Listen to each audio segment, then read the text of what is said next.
What's up, guys? Welcome back to Will of DDT. My name is Anonymous, and I'm joined here by my friends Bia and Irrelevant. And today, to kick off OP4, we are celebrating with our little tier list here. Gonna hand it off to Irrelevant if you just want to quickly explain what we got so far. Yeah, so here we have a tier list. You'll see some OP5 leaders. That's just because the tier list maker, the preset thing, included the leaders, but this is just an OP4 tier list. We have the C, D, and F tiers filled out. We're not really going to talk too much about them, just because we feel like we want to spend more time on the decks that we think are going to be either a very competitive or more relevant in a competitive standpoint. Right. These are the things we're just going to be talking about. The things that you're going to be seeing at regionals. I like the way Irrelevant has written out the tiers here. Will always be in the pie chart. Usually in the pie chart. You might see it in the pie chart. Basically, when you see these breakdowns of regionals toppers, these are the leaders that you have a chance of seeing in there. All right. So do we want to kick it off with the B tier here? Yeah, let's dive right in. We'll do like a bottom up approach. So we'll go into B tier like it's already said. You might see it in the pie chart. What that means is this is one of those decks that really kind of depends on the pilot, right? The deck itself isn't like you can't just pick it up and do well at a regionals. It's very matchup dependent, and it really comes down to the fluency of the person that's playing the deck, understanding how it goes. So first, I think Nami is a shoo-in for the B tier, and I'm going to hand this over to Irrelevant because this is one of his favorite decks, and why don't you explain to us why? Yeah, Nami, ever since release in OP3, is one of my favorite decks of all time. It's such a fun playstyle, and when it first came out in OP3, it was a little bit of a meme, but towards the end of OP3, it actually started seeing winning results. I think people finally finalized on the list, and event-heavy list with Buggy, Impel Down version, and there was one list that even topped. It won a full big tournament in Japan, and I think because of the meta becoming slower, Nami is a shoo-in for B, and it definitely has a chance. If it just dodges bad matchups for 5-6 rounds, don't be surprised if you see it in a pie chart. 100%. Yeah. I mean, it just doesn't interact with anything. Just plays its own game. If you know how to pilot the deck, you can do really well with it. All right, next up in B tier, I think we're going to have Lucci is our pick for second. Lucci is just, a good leader. At the end of the day, you just have access to all the effects of black. You're able to KO a lot of things. You have a lot of things that can't be KO'd. And, just like Kid, Lucci being able to attack twice in a single turn is just always an ability you have to respect. You can't just ignore that, right? I'm not saying that the leader himself is broken or anything, but it's always just going to be a big threat. So when you see this deck, you can't, you have to be on guard for that. Right, hands down, he's easily the best mono black leader. He has all the tools to, close out a game.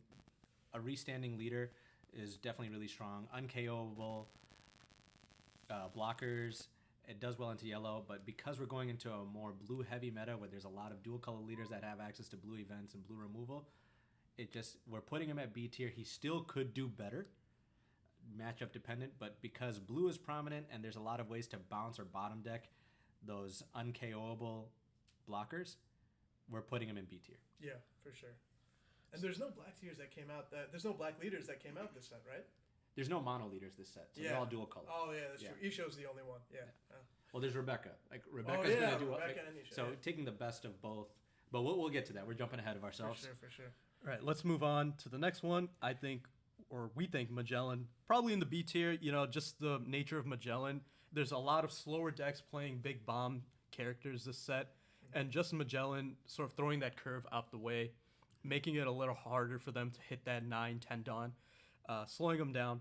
Potentially, he can probably he's always been solid. Yeah. And I think if things go the right way for him, the meta shapes up a bit slower. It might be possible that Magellan's pretty solid. 100%. Dofi's looking to put it down as 10 drop. Rebecca's looking to put down 7 drop Luffy. Just anyone who's working towards a big body that's 7 cost or higher, you always hate to see Magellan because he's going to throw you off of that. Exactly.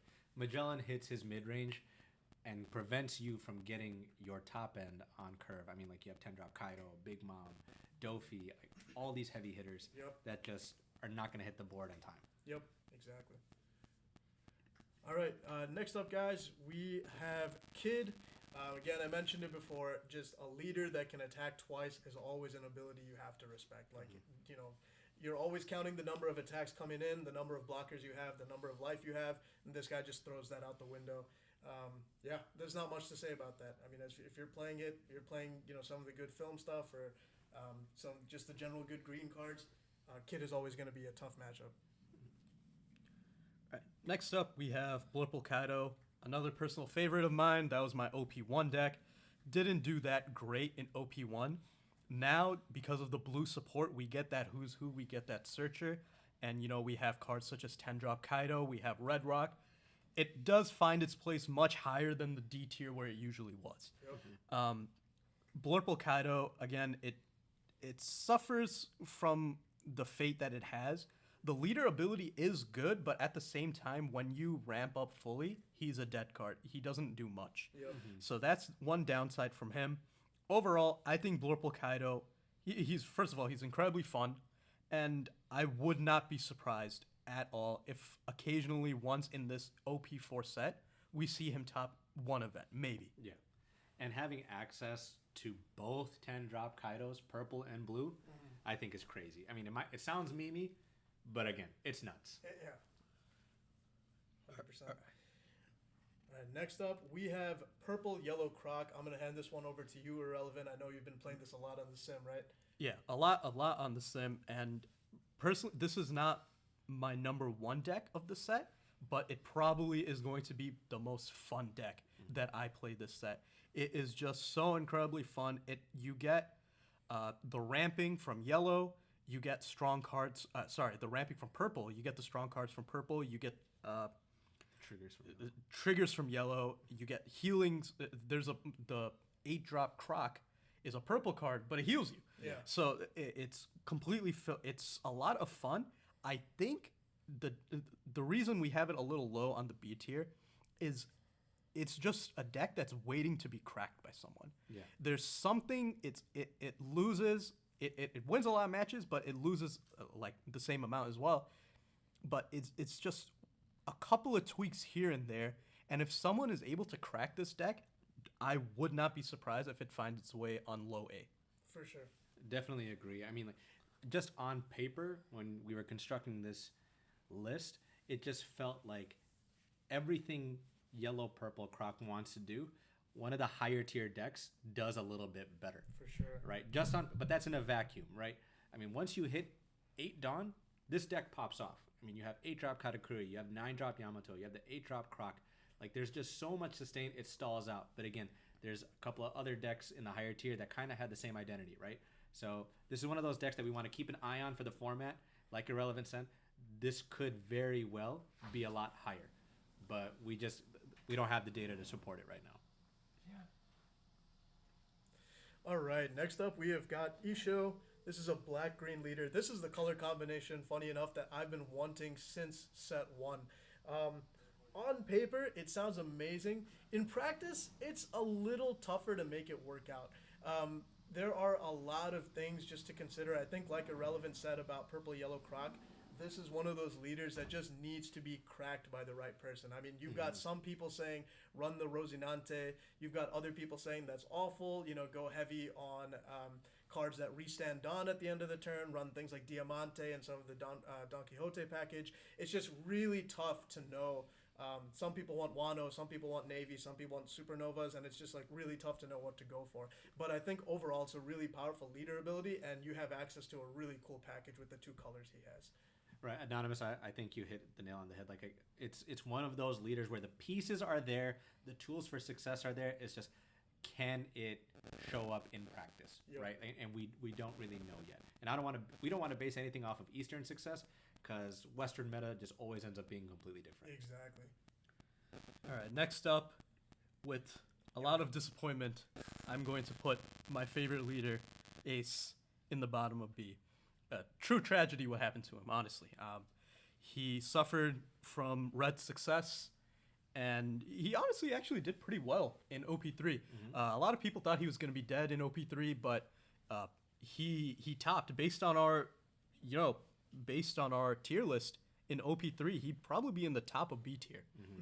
But the reason of that is because his removal was so strong, but now it just gets overshadowed by something like blue. Yeah. Why am I playing in 7 cost Flame Emperor? Right.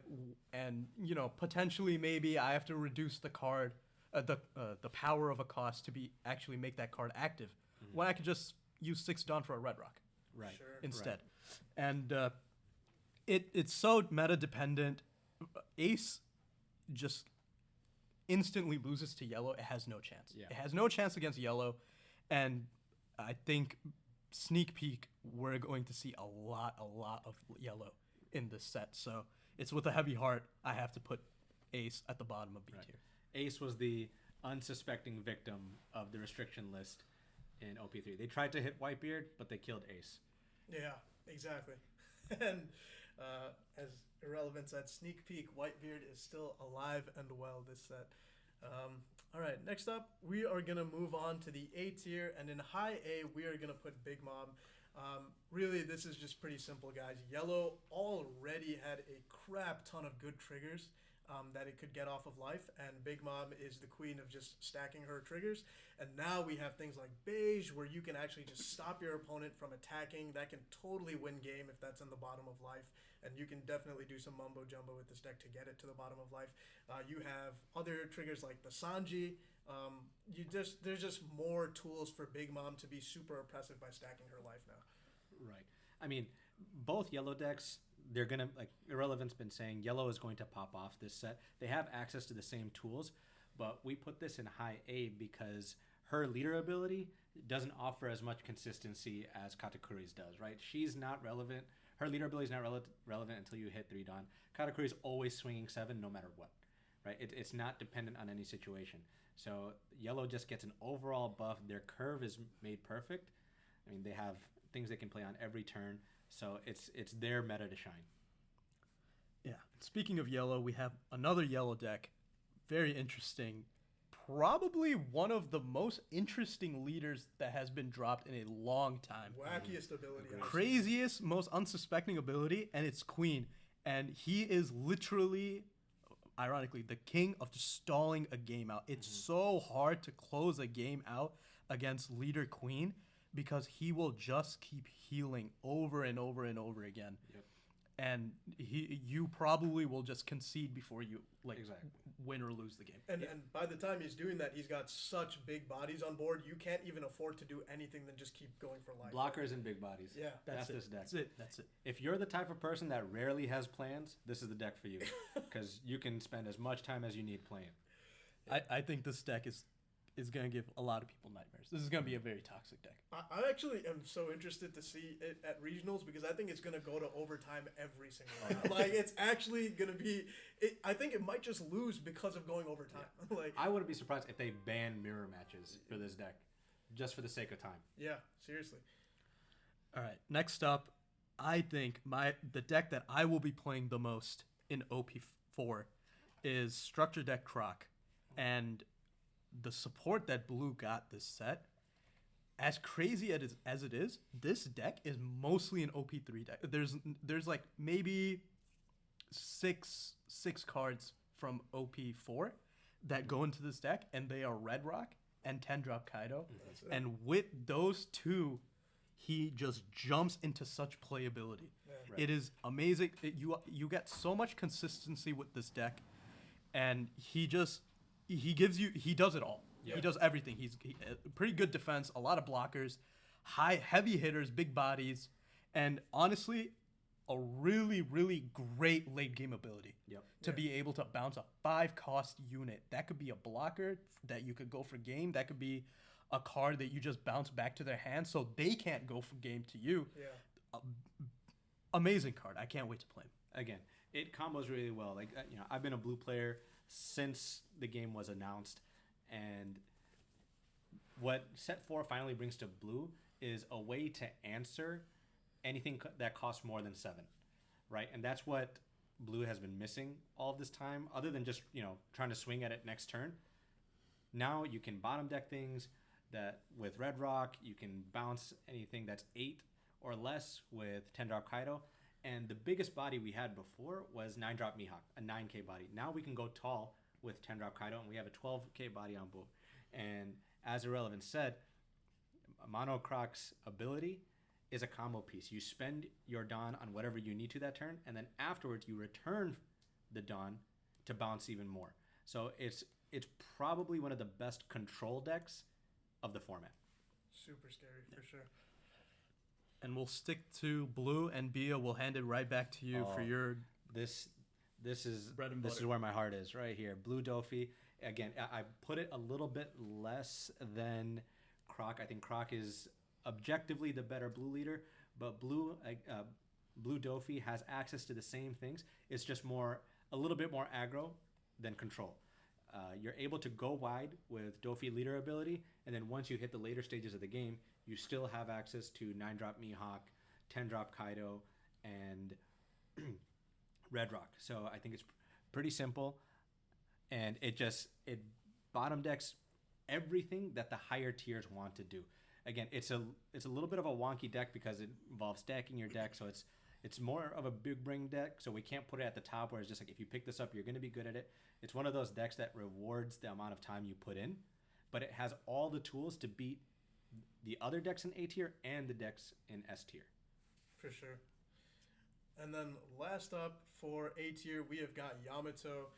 This is pretty, again, just based off of what we said earlier, this should be pretty expected. Yellow is just crazy strong this set. They've got so many good triggers. At the end of the day, the only reason Yamato falls to the lowest end of A tier is because it just does not have 10 cost Big Mom. Yeah.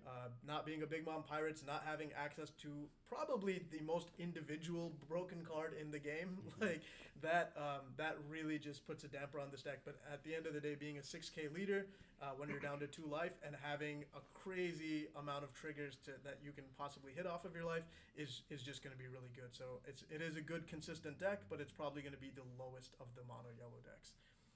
All right, guys, now we are going to move on to the S tier, and just to keep up the suspense, we're actually going to do this in reverse order. We're going to start at the bottom end of S tier, and then we're going to work our way up to the top. So at the bottom of S tier, we have got Rebecca, and Irrelevant, I think you might be able to talk to this matchup a little better. Yeah, I think Rebecca as a leader, based on our group and like who we've talked to, is probably the most divisive. I think that's probably the best. Some people think she's amazing. Some people think she's not. I think that she is so matchup dependent. If she runs into anything red, anything low cost, you will get stomped. Yeah. I played Whitebeard against her, and they had she had the Orlumbus card up. Yeah. She just kept reducing the cost of my vanillas and just KOing them over and over and over again. It's so slow burn, and she just completely controlled me out of the game. But at the same time, Bia, you know this as a blue player, blue demolishes her. Like she can't do much against blue. Mm-hmm. I mean, it's that color combo, black and blue, is pretty amazing. I mean, being able to reduce costs and then also follow it up with your effects that bounce, not KO, is pretty powerful. But the reason we're putting it low is for all the reasons Irrelevant said, and it's also the most dominant deck in the East, right? So it's the one that people have been most wary of and theory crafting on how to beat. So when people are working that hard on how to beat a deck, that deck is obviously not going to be as successful, right? So when you have so many things working against you, again, it's still definitely an S tier deck. It's going to be crazy good. Yeah. But I think people, especially the top players, are going to find their way to work around it. Yeah, definitely. Moving on, next up we have Green Purple Dofi.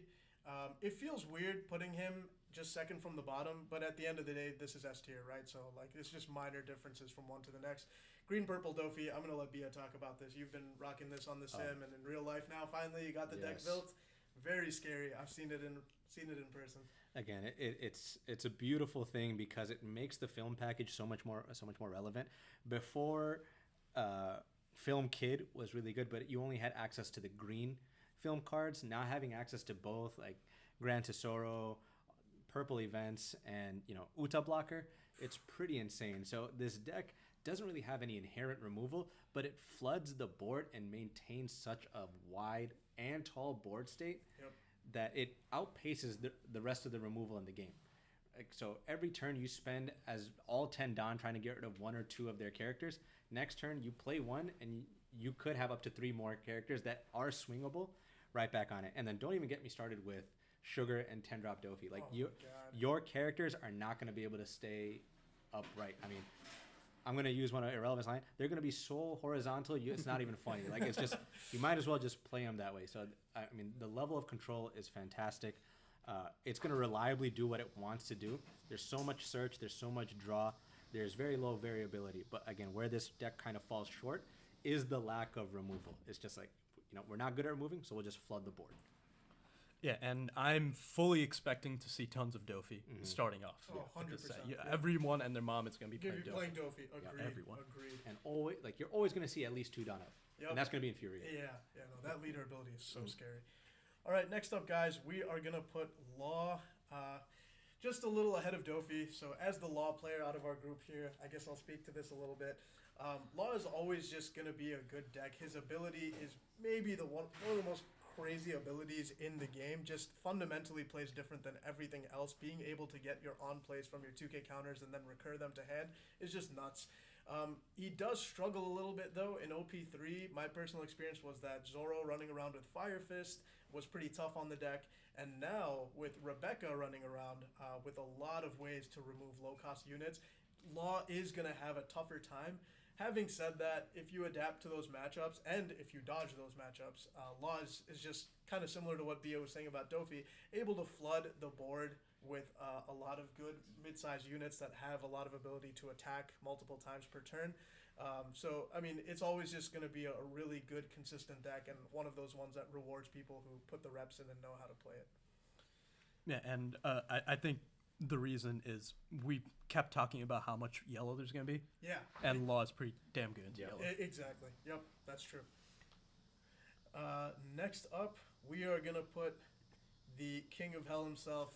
It is Zoro. No one's surprised to still see this guy in the meta. One of the most broken leader abilities in the game.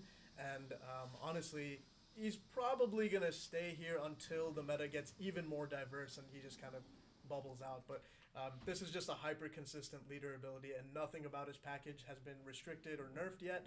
And he's able to play super consistently. So, yeah, I don't know, Irrelevant Bia, if you have any more to say about it, but I just don't think this is particularly surprising. No, like you said, it's just generically a good leader.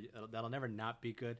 But the reason why we keep him so high is because in such a control-heavy meta, aggro still has its place, it being the only heavy aggro deck. Yeah. If your other decks don't draw well, you capitalize, and there's just no coming back from it. Yep. Yeah, and until Zoro does bad, he's always going to be tough for me. Speaking of that, probably the leader I have the most disdain for ever since it was released. In all of my time playing One Piece, I cannot stand playing this leader or color. Katakuri, Bia, go ahead, take it away. Yeah, so I'm on the complete opposite side of that. I love Katakuri. It's just it does everything you want it to. It's a bit too well. It's all reliable. It's all reliable. It's Old Man Jenkins and his jalebi. But I mean, there's not much to say about it because everything we said about Big Mom, Katakuri does the same thing, but his leader ability is just more consistent.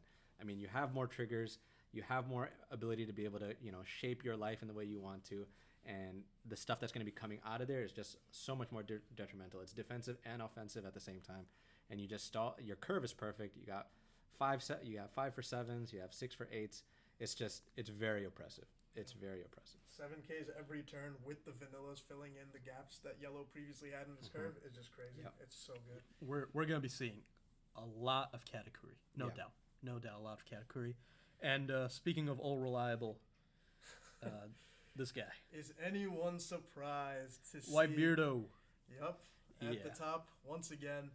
Nothing has changed, guys. This leader is still just absurd. The amount of hand advantage you get by just taking your life every turn and starting off with more life, and the 6K leader, it's just that good. It's just that good that it's been good for 3 sets. Yeah.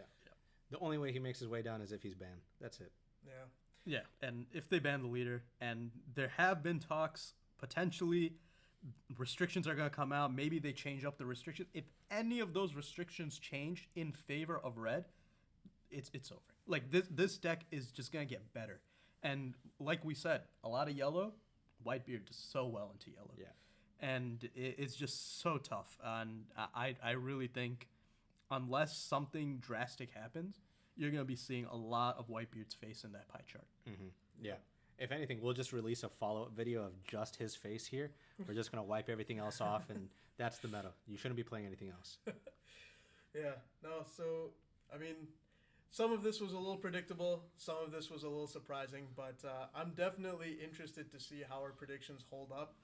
Most importantly, the B tier. I really want to see what climbs from there, because, like you said, a few of those are kind of sleeper decks that we're just waiting for the right person to crack, but for the most part, we can pretty much say that this S tier is going to be what you're going to be seeing the most of. Right. And if any of your favorite decks are C or below and we didn't talk about them, no, we're sorry. Prove us wrong. You know, top a regional with it. If not, have fun at locals, because that's pretty much the only place we're going to see them. But we appreciate you sticking around. If you stayed till the end of the video, let us know in the comment section down below what you agreed with, what you don't agree with. And, you know, we're happy to have you. All right, guys. Peace.